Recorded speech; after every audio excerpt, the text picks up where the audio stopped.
अस्सलाम वालेकुम students.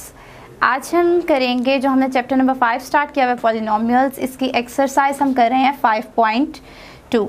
Last time हमने इसका जो क्वेश्चन नंबर डिस्कस किया था वो था क्वेश्चन नंबर 4।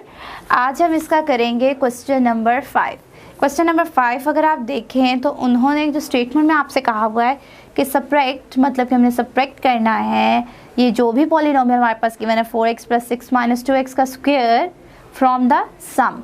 हमने सम में से इस पॉलिनोमियल को सब्ट्रैक्ट करना है। किसके सम में से करना है? दो पॉलिनोमियल्स आगे हमारे पास गिवन है, x³ + x का स्क्वायर -2x और 2x³ + 3x - 7। उन्होंने हमें कहा है कि जो लास्ट टू पॉलिनोमियल्स गिवन हैं इनका अगर हम सम लें तो उस सम में से हमने माइनस करना है फर्स्ट वाले पॉलिनोमियल को।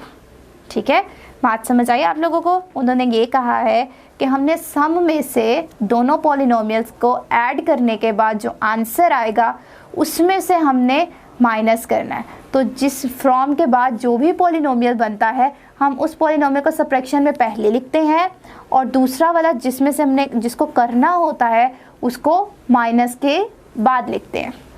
तो अब देखते हैं कि हमें जो इन्होंने कहा है उसकी कंडीशन कैसे लिखी जाएगी। उन्होंने हमें कहा था दो पॉलिनोमियल्स को सबसे पहले क्या करना है? ऐड करना है। तो मैं दोनों पॉलिनोमियल्स को सबसे पहले लिखूंगी ऐड में, मतलब सम में x³ + x² - 2x। ये एक पॉलिनोमियल है, ऐड का मतलब प्लस। दूसरा पॉलिनोमियल वो है 2x³ + 3x - 7। ठीक है, इन दोनों का जब मैं सम लूँगी और जो भी इसका आंसर आएगा, ब्रैकेट मैंने इसलिए डाली कि हमने इसको पहले सॉल्व करना है क्योंकि इसका सम पहले चाहिए। उसका जो आंसर आएगा उसमें से माइनस करना है पहले वाले पॉलिनोमियल को। तो पहला वाला पॉलिनोमियल कौन सा है? 4x + 6 - 2x का स्क्वायर। ठीक है, आपका ये स्टेटमेंट वाले क्वेश्चंस में ज़्यादा यही होता है कि स्टेटमेंट को समझना होता है कि उन्होंने हमसे क्या कहा है और हमने क्या फाइंड करना है। उन्होंने हमसे ये कहा था कि इन दोनों पॉलिनोमियल्स को ऐड करने के बाद जो इसका आंसर आएगा उसको माइनस करना है, उसमें से माइनस करना है, को माइनस नहीं करना, इसमें से माइनस करना है फर्स्ट वाले पॉलिनोमियल को। ठीक है, आपने ऐसा नहीं करना कि इनका सम लेकर इसको पहले लिख दिया, इस आंसर को बाद में करके माइनस कर दिया और आपने कहा जी हमने तो ठीक किया था, एग्जामिनर ने पेपर ही गलत चेक किया है, हमारा आंसर तो ठीक था, हमारा तरीका भी ठीक था, बट उसने हमें नंबर नहीं दिए। तो आप लोगों ने जब किया ही गलत होगा तो आपको नंबर भी नहीं मिलेंगे। स्टेटमेंट को पहले समझा करें कि आपसे उन्होंने पूछा क्या है और उसके बाद किया करें। अक्सर बच्चे सब्ट्रैक्शन में ही गलती करते हैं कि कौन सा पॉलिनोमियल पहले लिखना है और कौन सा पॉलिनोमियल बाद में लिखना है। तो इसका आसान तरीका, अगर आपके पास स्टेटमेंट में गिवन हो तो फ्रॉम के बाद वाला जो पॉलिनोमियल लिखा होता है ना आपके पास, उसको हम हमेशा पहले लिखते हैं और फ्रॉम से पहले वाला जो पॉलिनोमियल होता है उसको हम दूसरे नंबर पे उस माइनस के बाद लिखते हैं। चलिए अब इन दोनों को प्लस कर लेते हैं। तो प्लस करने के लिए इसके ब्रैकेट को ख़त्म करूँगी, इसके पीछे तो कोई साइन नहीं है तो आपके पास ये एज इट इज़ आ जाएगा। और इधर देखें, इधर प्लस का साइन है। इनडायरेक्टली मैंने आपको कहा था कि अगर आपके पास ब्रैकेट के बाहर प्लस का साइन है तो अंदर वाले किसी भी टर्म का साइन चेंज नहीं होता। फिर भी आप मल्टीप्लाई करके देख लें, अगर आपको शक लगता है कि जी ऐसा नहीं है, हम फिर भी चेक करेंगे तो आप कर सकते हैं। यहाँ पे प्लस है, प्लस प्लस प्लस होगा, साथ में 2x³ वैसे ही, plus plus plus 3x ± -7, same वही आया है साइन, कोई साइन चेंज नहीं हुआ। और ये टर्म आप वैसे ही लिखें क्योंकि हमने पहले ये वाली टर्म सॉल्व करनी है। ठीक हो गया? आप देखिए अब क्या करना है, यहाँ पे सीक्वेंस वाइज करना है। सीक्वेंस जैसे कि x³ की ये दो वैल्यूज़ हैं तो इनको मैं इकट्ठे करके लिख दूंगी, x³ + 2x³। स्क्वायर की ये वैल्यू है, बस एक ही है इसलिए इसको ऐसे ही लिख दूंगी। -2x है और प्लस 3x है और इसके बाद है -7। अब आप काउंट करके देख लें कि आपके पास इतनी वैल्यूज़ बन रही हैं, 3 and 3 6, ठीक है, ये आपके पास ठीक है। अब यहाँ पे आपके पास 2 वैल्यूज़ हैं, x³ + 2x³ है, तो प्लस प्लस आपके पास प्लस ही होगा, और यहाँ पे 1 है तो 1 + 2 3, तो आपके पास यहाँ पे आ जाएगा 3x⁻3। साथ में आपके पास है आगे जो नेक्स्ट टर्म है वो है x², और यहाँ पे सिर्फ एक ही टर्म गिवन है, इसके साथ दूसरी कोई टर्म नहीं है जिसे मैं इसके साथ प्लस या माइनस करूँ, तो आपने इसको एज इट इज़ लिख देना है। थर्ड टर्म है आपके पास ये -2x + 3x, तो माइनस प्लस माइनस, 3 में से जब 2 को मैं माइनस करूँगी तो मेरे पास क्या आ जाएगा 1, और 1 को आप ना भी लिखें तो खैर है। और साइन कौन सा आएगा, साइन आपके पास बड़ी वैल्यू का आता है, तो यहाँ पे बड़ी वैल्यू इसमें से 3 है, तो 3 के साथ क्या आ जाएगा, प्लस का साइन है तो यहाँ पे आ जाएगा प्लस।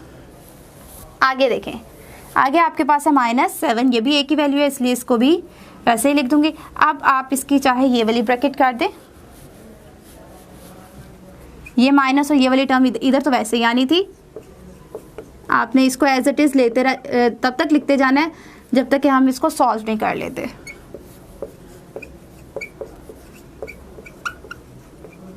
अब देखें मेरे पास इन दोनों टर्म्स को प्लस करने से आंसर आ गया है एक पॉलिनोमियल। अब इसमें से मैंने माइनस करना है इस पॉलिनोमियल को, तो यहाँ पे माइनस लगा हुआ है। अब मैं यहाँ पे इसकी ब्रैकेट ख़त्म करूँगी, तो ब्रैकेट कैसे ख़त्म करूँगी, इसकी तो एज इट इज़ आ जाएगा। अब माइनस के साथ मैंने आपको कहा था कि जितनी भी अंदर टर्म्स हो उसका साइन चेंज हो जाता है, प्लस है तो माइनस हो जाएगा और माइनस है तो प्लस, इसके साथ प्लस है तो माइनस, प्लस है तो माइनस, माइनस है तो प्लस। आप मल्टीप्लाई करके चेक कर सकते हैं कि आपका आंसर ये बन रहा है कि नहीं, minus plus minus, minus plus minus, minus minus plus, same बनता है। अब आपने क्या करना है कि क्यूब वाली वैल्यू यहाँ पे जस्ट एक ही है, सीक्वेंस वाइज करना है कि पहले क्यूब, उसके बाद स्क्वायर, फिर सिंपल एक्स और उसके बाद सिंपल कांस्टेंट। तो क्यूब के लिए आ जाएगा 3x³, उसके बाद है आपके पास +x², और आगे है +2x², ठीक है। इसके बाद है सिंपल एक्स में +x है और आपके पास -4x है, उसके बाद सिंपल कांस्टेंट में आपके पास -7 है और -6 है। काउंट करके देख लेते हैं, 3 3 6 एंड 7, 3 3 6 एंड 7, आपके पास ये तो बिल्कुल ठीक है। अब आपने जस्ट प्लस करना है, 3x³ वैसे ही आ जाएगा, क्यों ऐसे ही आ जाएगा, क्योंकि इसके साथ कोई दूसरी टर्म नहीं है जिसे मैं प्लस या माइनस करूँ। आगे आपके पास है x² और 2x², और दोनों के साथ प्लस का साइन है, तो प्लस प्लस प्लस, 1 + 2 3, आ जाएगा 3x², ठीक है। आगे देखिए आपके पास ये वाली टर्म है, प्लस माइनस माइनस, 4 - 1 3, तो आपके पास क्या आ जाएगा 3, और साइन कौन सा आएगा, 1 बड़ा होता है कि 4 है आपके पास बड़ी टर्म, तो उसके साथ माइनस का साइन है तो यहाँ पे आ जाएगा माइनस। आगे देखें, -7 -6 है तो माइनस माइनस प्लस, 6 + 7 13,